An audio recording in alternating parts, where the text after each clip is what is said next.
नमस्कार, मैं दुष्यंत सिंह एक बार फिर से आप सभी लोगों का बहुत बहुत स्वागत करता हूं। उम्मीद करता हूं आप सभी अच्छे होंगे और आपकी तैयारी भी बहुत ही बढ़िया तरीके से चल रही होगी। एनसीईआरटी हिस्ट्री में हम क्लास 7 पढ़ रहे हैं। क्लास 7 का चैप्टर नंबर 7 ही आज हम डिस्कस करने वाले हैं।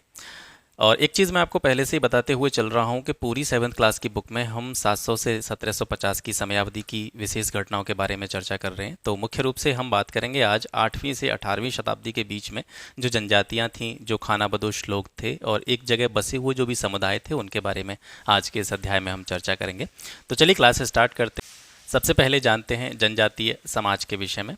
जनजातीय समाज जो था दरअसल क्या था? ये जनजातीय समाज जो था ये एक ऐसा समाज था जो अपनी लिबर्टी को बनाए रखते हुए, अपनी आज़ादी को बनाए रखते हुए, अपनी जो विशेष कल्चर हुआ करती थी, अपनी जो भी संस्कृति हुआ करती थी, उसका पालन करता था। उस समय समाज में विशेष रूप से जो लोग थे वे ब्राह्मणों के द्वारा सुझाए गए जो भी सामाजिक नियम थे या जो भी कर्मकांड थे उनका अनुसरण करते थे। लेकिन ये जो जनजातीय समाज था ये अपनी ही संस्कृति का पालन करता था, जो इनकी खुद की कल्चर थी उसका पालन करता था। ब्राह्मणों के द्वारा सुझाए हुए जो भी सामाजिक नियम या कर्मकांड थे उनको फॉलो नहीं करता था। अगर इनके जीविकोपार्जन की बात करें तो ये जनरली खेती करते थे।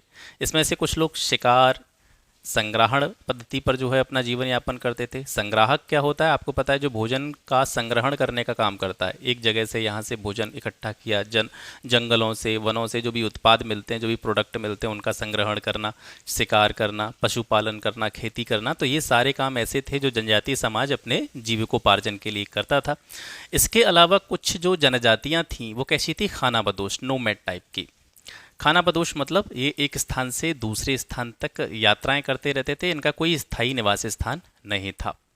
संयुक्त रूप से जो भूमि और चारागाह होते थे उन पर इनका कंट्रोल रहता था। और इसके अलावा इस जनजातीय समाज में जो भी परिवार होते थे, जो भी फैमिली होती थी, ये उन परिवारों में इन भूमि और चारागाहों का जो बंटवारा करते थे वो खुद के बनाए हुए नियमों के द्वारा करते थे। ठीक है, तो एक तरह से कह सकते हैं पूरी तरीके से आज़ाद और अपनी संस्कृति का पालन करते हुए ये जनजातीय समाज जो है उस टाइम पर सरवाइव कर रहा था। जनजातीय लोग कौन थे, इनके बारे में अगर जानकारी प्राप्त करी जाए तो थोड़ा सा यहाँ पर मुश्किल हो जाता है, क्योंकि इनके कोई लिखित दस्तावेज नहीं होते थे। इनकी जो भी कल्चर होती थी, इनकी जो भी संस्कृति होती थी, ये एक पीढ़ी से, एक जनरेशन से दूसरी जनरेशन में किस तरीके से स्थानांतरित होती थी, कह सकते हैं वर्बली, मौखिक रूप से या वाचिक रूप से। इनके जो भी रीति रिवाज थे, कस्टम्स थे, परंपराएं थीं, ये नई पीढ़ी में वाचिक या मौखिक मौखिक रूप में जो है वो ट्रांसफ़र होती थी, स्थानांतरित होती थी। कुछ जनजातियों के नाम जो है इस अध्याय में दिए गए हैं। जैसे पंजाब में उस टाइम पर खोकर जनजाति होती थी, गख्खर जनजाति होती थी, लंगाह हो गए, अरघुन हो गए। ये सारी जनजातियाँ जो है वो पंजाब क्षेत्र में पाई जाती थी। इनके बारे में कहा जाता है, जैसे गख्खर जनजाति की बात करें तो एक व्यक्ति थे कमाल खान गख्खर। ठीक है, इनको अकबर ने अपना मनसबदार भी बनाया था। तो एक तरफ हम ये कह रहे हैं कि जनजातीय समाज अपनी लिबर्टी के साथ रह रहा था, अपनी कल्चर को फॉलो कर रहा था, लेकिन इसमें से कुछ लोगों की स्थितियां थोड़ी सी बेटर भी थी, क्योंकि मुगल काल उस टाइम पे चल रहा था। तो अकबर ने क्या किया था कि कुछ जनजातियों के लोगों को भी जो है अपना जो है मनसबदार पद दिया था, मनसब उनको प्रदान किया। तो इसका एक उदाहरण मिलता है कमाल खान गख्खर, जो कि गख्खर जनजाति से संबंध रखते थे। नॉर्थ वेस्ट में बात करें, उत्तरी पश्चिमी क्षेत्र में, तो वहाँ पर एक बलोच जनजाति हुआ करती थी। ये बलोच जनजाति जो थी ये क्या करती थी, ये इसका सिस्टम था कि अलग अलग मुखिया वाले कुलों में इसका विभाजन था। मतलब बलोच जनजाति अलग अलग कुलों में बटी हुई थी और प्रत्येक कुल का क्या होता था, एक मुखिया होता था। पश्चिमी हिमालय की जनजातियों की बात करें तो यहाँ पर गद्दी जनजाति होती थी, एक गडरियों की जनजाति के रूप में जानी जाती है। नॉर्थ ईस्ट में बात करें तो यहाँ पे नागा और अहोम्स रहते थे। कर्नाटक महाराष्ट्र की पहाड़ियों पर कोली, बेराद, ठीक है, और कर्नाटक महाराष्ट्र की पहाड़ियों के दक्षिण में कोरागा, वेतर और मारवाड़, ये जनजातियां रहती थी।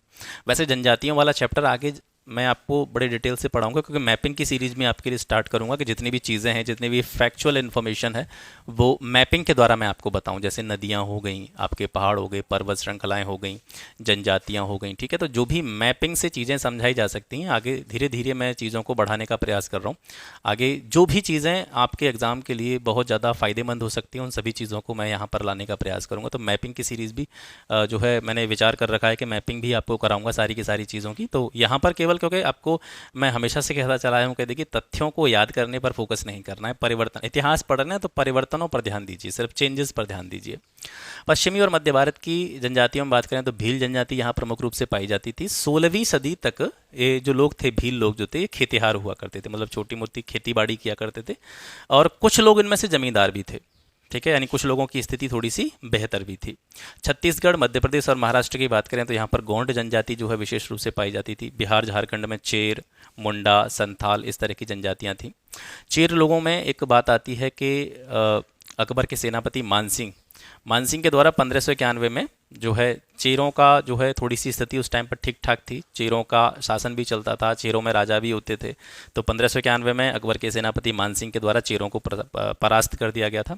औरंगजेब के समय में चेरों के जो किले थे उन पर इसने कब्जा कर लिया और उनको अपने अधीन कर लिया। ठीक है, तो बिहार झारखंड में चेर, मुंडा और संथाल जनजाति प्रमुख रूप से देखी जाती थी। खानाबदोश और घुमंतू लोग रहते कैसे थे? देखिए, खानाबदोश और घुमंतू मतलब ये जो है अपने जीवन यापन के लिए एक ही स्थान पर रह करके अपना काम नहीं चलाते थे। आज यहाँ पे हैं, कल दूसरी जगह पर पहुँच गए। तो इनके पास में मुख्य रूप से क्या होता था, ये जानवर पालते थे। ठीक है, जानवरों में दुधारू पशु भी होते थे, कुछ ऐसे जानवर भी होते थे जो ऊन जिनसे मिलती थी, जैसे भेड़ वगैरह का पालन भी करते थे। तो इनके पास में सिर्फ यही चीज़ होती थी एक प्रोडक्ट के तौर पर, यानी इनके पास जानवरों से प्राप्त की गई ऊन होती थी। जानवरों का पालन करते हैं तो इनके पास दूध भी होता था, घी भी होता था। तो ये क्या करते थे, एक स्थान से दूसरे स्थान तक यात्रा करते थे और अपने ज़रूरत की जो अन्य चीज़ें हैं, जैसे अनाज हो गए, कपड़े हो गए, बर्तन हो गए, तो इनको प्राप्त करने के लिए ये विनिमय पद्धति का उपयोग करते थे। मतलब आज यहाँ पे हैं तो यहाँ से मान करके चलिए शहरी क्षेत्र की तरफ गए, तो वहाँ पर जो लोग हैं उनको किसकी ज़रूरत है, उनको ऊन की ज़रूरत है, उनको दूध की आवश्यकता है, उनको घी की आवश्यकता है। तो ये अपने ऊन, दूध, घी के बदले में वहाँ से क्या लेकर के आते थे, अनाज लेकर के आते थे, कपड़े लेकर के आते थे, बर्तन लेकर के आते थे। तो इस तरीके से खानाबदोश और घुमंतू लोगों का जो जीवन यापन था वो चलता था। सर्वाधिक महत्वपूर्ण व्यापारी खानाबदोश में एक ग्रुप आता है आपका बंजारा ग्रुप। ठीक है, ये भी एक खानाबदोश जाति थी, बंजारा। बंजारे जो थे वो कारवां के रूप में चलते थे, मतलब एक काफिला बना करके चलते थे। और बंजारों के जो कारवां होते थे इनको किस नाम से जाना जाता था, इनको टांडा के नाम से जाना जाता था। इंपॉर्टेंट पॉइंट है, याद रख लेना। अलाउद्दीन खिलजी के टाइम की एक घटना है कि इसने बंजारों की सहायता से ही बाज़ारों तक जो है अनाज की ढुलाई करवाई थी। मतलब अलाउद्दीन खिलजी के टाइम पर जो बाज़ार हुआ करते थे वहाँ पर जो अनाज पहुँचाया जाता था सामान्य लोगों के लिए, जहाँ से वो अनाज खरीद सकते थे, तो ये बंजारों की सहायता से ही बाज़ारों तक अनाज की ढुलाई करवाता था, बाज़ारों तक अनाज को पहुँचाता था। मवेशी, घोड़ा पालन, ये जो है हम बात कर रहे हैं खानाबदोश और घुमंतू लोगों की, तो ये लोग मवेशी पालन करते थे, घोड़ों को पालने का काम करते थे, घोड़ों को बेचने का काम करते थे। इसमें प्रमुख रूप से ग्रुप्स की बात करें तो कौन कौन से ग्रुप्स आते थे खानाबदोश और घुमंतू लोगों में? इसमें फेरी वाले आते थे जो एक स्थान से दूसरे स्थान पर घूम घूम करके जो है अलग अलग तरीके के सामान बेचने का काम करते थे। भिक्षुक लोग भी आते थे जो केवल भीख मांग करके या भिक्षा मांग करके अपना काम चलाते थे। नर्तक आज यहाँ पर जो है अपनी नृत्य कला का प्रदर्शन करके अपने जीवन यापन के लिए जो भी चीज़ें हैं वो एकत्रित कर रहे हैं, फिर दूसरे स्थान पर चले गए, फिर अलग तीसरे स्थान पर चले गए। गायक लोग जो होते थे वो अलग अलग जगहों पर गा गा के अपनी गायन कला का प्रदर्शन करते हुए अपने लिए चीज़ें एकत्रित करते थे। तमाशबीन जो तमाशा दिखाने का काम करते, तो ये सारे लोग जो थे, जिन समूहों की बात हम कर रहे हैं, ये सभी लोग खानाबदोश और घुमंतू लोगों के अंतर्गत आते थे। अब आपके लिए थोड़ा सा एक होमवर्क है, ये मैप है जो एनसीईआरटी का मैप है, इसमें दे रखा है। देखिए अलग अलग जनजातियों के नाम इसमें दे रखे हैं, तो आपको क्या करना है, पेन कॉपी उठानी है। पेन कॉपी उठाने के बाद में जो भी जनजाति यहाँ पर आपको दिखाई दे रही हैं, इन जनजातियों के नाम एक साइड में लिखने हैं, और नाम लिखने के बाद में उनके सामने लिखना है कि ये जनजातियाँ किस क्षेत्र से संबंधित हैं। ठीक है, तो इतना काम आप करेंगे यहाँ से। मैं इसको थोड़ा सा और आपको दिखा देता हूँ ताकि आपको दिक्कत ना हो, थोड़ा सा छोटा करके अगर संभव हो सके तो। देखिए यहाँ से ये आप स्क्रीनशॉट ले लीजिएगा इसका, और फिर एक ऐसे करके स्क्रीनशॉट ले लीजिएगा।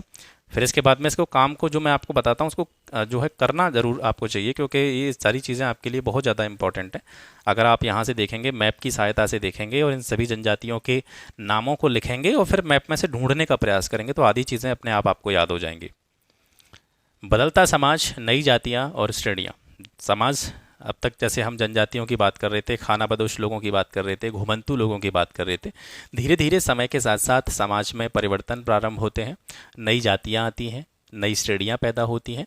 तो ये नई जातियाँ और श्रेणियाँ किस तरीके से पैदा हुई, देखिए, अर्थव्यवस्था और समाज की ज़रूरतों में धीरे धीरे वृद्धि होने लगी।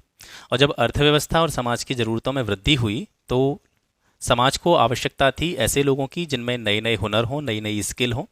और इन्हीं नई नई स्किल की आवश्यकता के चलते जातियों का विकास हुआ। जैसे मान करके चलिए, आभूषण बनाने का काम कौन करता है? सुनार करता है। लोहे के जो भी उपकरण होते हैं, लोहे की जो भी वस्तुएं होती हैं जो हम अपने दैनिक जीवन में यूज़ करते हैं, उनको लोहार बनाता है। बढ़ई जो है वो लकड़ी का काम करते हैं। राजमिस्त्री जो होते हैं वो घरों को या भवनों को बनाने का काम करते हैं, भवन निर्माण का काम करते हैं। तो दरअसल ये कोई जातियां नहीं थी, ठीक है, ये तो स्किल थी। किसी व्यक्ति पर मान करके चलिए आभूषण बनाना आ रहा है, किसी व्यक्ति पर लोहे का काम करना आ रहा है, कोई व्यक्ति लकड़ी से अच्छे अच्छे फर्नीचर वगैरह वो बना सकता है, कोई व्यक्ति ऐसा है जो उसको अगर सामान दे दिया जाए तो किसी भवन का निर्माण कर सकता है।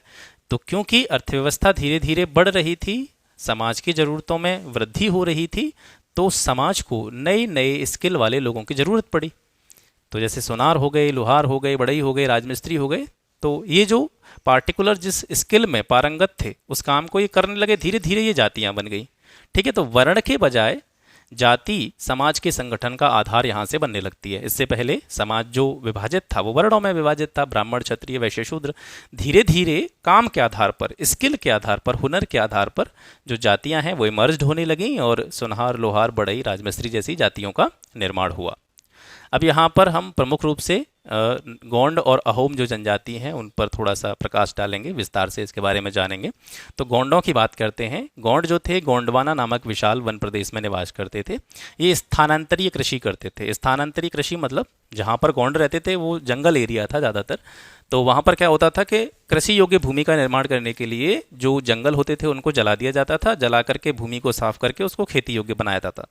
धीरे धीरे जब उस जमीन की उर्वरता कम हो जाती थी तो फिर वही काम दूसरे स्थान पर किया जाता था, मतलब दूसरे स्थान पर भी जा करके उसी तरीके से जंगलों को साफ करके कृषि योग्य भूमि तैयार करना। तो ये इस तरीके से गोंड जो थे स्थानांतरीय कृषि करते थे।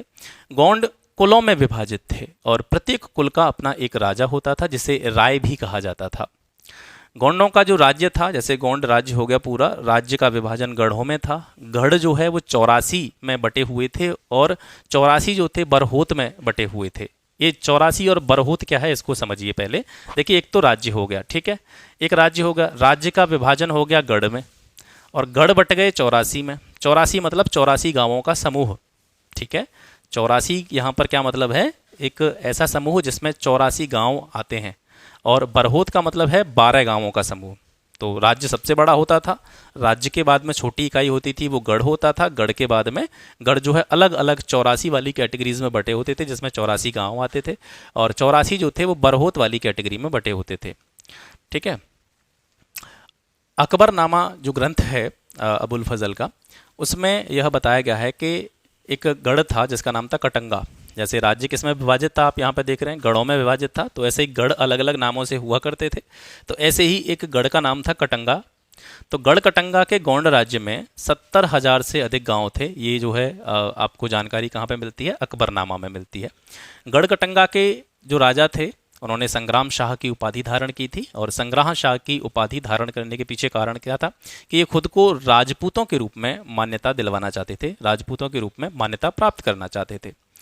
इनका पुत्र था दलपत, इसने दुर्गावती से विवाह किया। दुर्गावती चंदेल राजपूत राजा सालबाहन जो कि महोबा के राजा थे उनकी पुत्री थी। तो दुर्गावती से दलपत ने विवाह किया।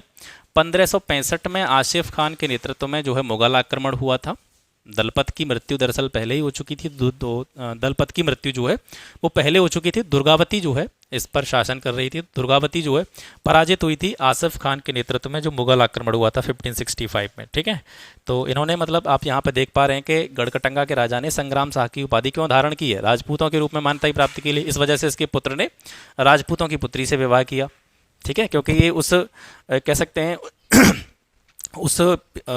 उस स्थान से निकल करके जिसमें इन्हें एक जनजाति के रूप में देखा जा रहा था, उस स्थान से निकल करके ये राजपूतों के रूप में खुद को स्थापित करना चाहते थे। इस वजह से इन्होंने राजपूतों से वैवाहिक संबंध भी स्थापित करे।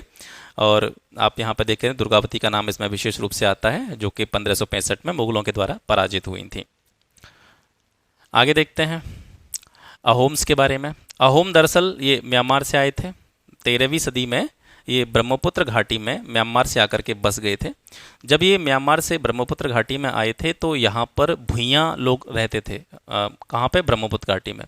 भुइयाँ, दरअसल भुइयाँ का मतलब है भूस्वामी, मतलब एक तरह से एक कैटेगरी इसको आप मान सकते हैं भुइयाँ को, जो कि ऐसी कैटेगरी थी ब्रह्मपुत्र घाटी में जो भूखंडों की मालिक थी, भूस्वामियों, जिनको भूस्वामी कहा जा सकता है।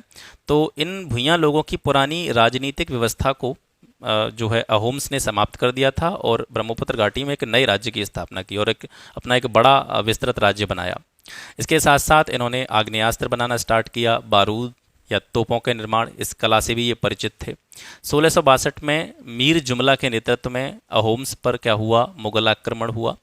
यहाँ पर जो है बेगार भी चलती थी। बेगार का मतलब है जबरन श्रम कराना, ज़बरदस्ती काम कराना, और जो लोग ज़बरदस्ती श्रम करते थे उनको पाइक कहा जाता था। ठीक है, जो जबरन श्रमिक होते थे उनको किस नाम से जाना जाता था? पाइक नाम से जाना जाता था। यहाँ पर क्या होता था? अहोम्स में जो भी वयस्क पुरुष होते थे, मतलब जो भी युवा लोग होते थे, एडल्ट लोग होते थे, वो निश्चित रूप से युद्ध में सेवा देते थे। इसके साथ साथ ब्रह्मपुत्र घाटी में चावल की जो खेती होती है उसके नए तरीकों को लाने का श्रेय भी जो है अहोमों को जाता था। अहोमों का विभाजन भी जो है अलग अलग ग्रुप्स में होता था, जिनको खेल कहा जाता था। यानी जो कुल होते थे अहोमों के, उन कुलों को क्या कहा जाता था जिनमें ये विभाजित रहते थे? खेल कहा जाता था। और खेल का जो नियंत्रण रहता था, मतलब अहोमों के कुल का मतलब है खेल, और इन खेलों का कंट्रोल कई सारे गांवों पर रहता था।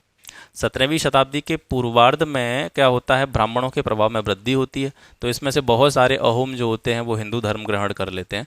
और ये किस राजा का टाइम चल रहा था? किस अहोम राजा का टाइम चल रहा था? शिव सिंह का टाइम चल रहा था, 1714 से 44 के बीच में। यहाँ पर क्या होता है कि ब्राह्मणों का जो इम्पैक्ट है वो बढ़ता चला जाता है और बहुत सारे अहोम लोग जो होते हैं वो हिंदू धर्म ग्रहण करते हैं। इनकी जो कृतियाँ हैं वो बुरंजी के नाम से जानी जाती हैं, जिनका प्रमुख रूप से जो लेखन किया गया है वो अहोम और असमिया भाषा में किया गया है। तो ये जानकारी थोड़ी सी किसके बारे में थी? गोंड और अहोम्स के बारे में। ठीक है, तो ये हो गया आज का सेशन। आशा करता हूँ आज का सेशन आपको पसंद आया होगा। क्लास अगर आपको पसंद आता है तो इसको ज़रूरतमंद लोगों तक शेयर ज़रूर कीजिएगा, और क्लास के बाद में कि या चीज़ें आपको कैसी लगें, किस तरीके से यहाँ पर मैं आपको एक्सप्लेन कर पा रहा हूँ चीज़ों को, उसके संबंध में अपना जो भी रिव्यू है, फीडबैक है, रिस्पॉन्स है, वो ज़रूर कमेंट सेक्शन में दीजिएगा। क्लासेस इसी तरीके से आगे तक चलती रहेंगी और बहुत जल्दी ही मैं इसमें थोड़ा सा काम कर रहा हूँ, क्योंकि आपको पता है कि ये सारी चीज़ें मैं अब हाथ से लिख के ही तैयार करता हूँ, तो आप जानते हैं कि कितना टाइम लगता होगा यार, उंगलियां दर्द करने लग जाती हैं। तो इसका थोड़ा सा आपको ये करना चाहिए कि इसकी थोड़ी सी आपको रिस्पेक्ट करनी चाहिए, चीज़ें आपको थोड़ी सी शेयर करनी चाहिए लोगों तक, ताकि मुझे भी जब रिजल्ट अच्छा यहाँ से दिखे तो मैं और ज़्यादा काम करने के लिए थोड़ा सा प्रेरित हो सकूँ। ठीक है, तो आज के लिए बस इतना ही। मिलते हैं आपसे फिर एक नेक्स्ट वीडियो में एक नए टॉपिक के साथ में। तब तक के लिए नमस्कार, जय हिंद।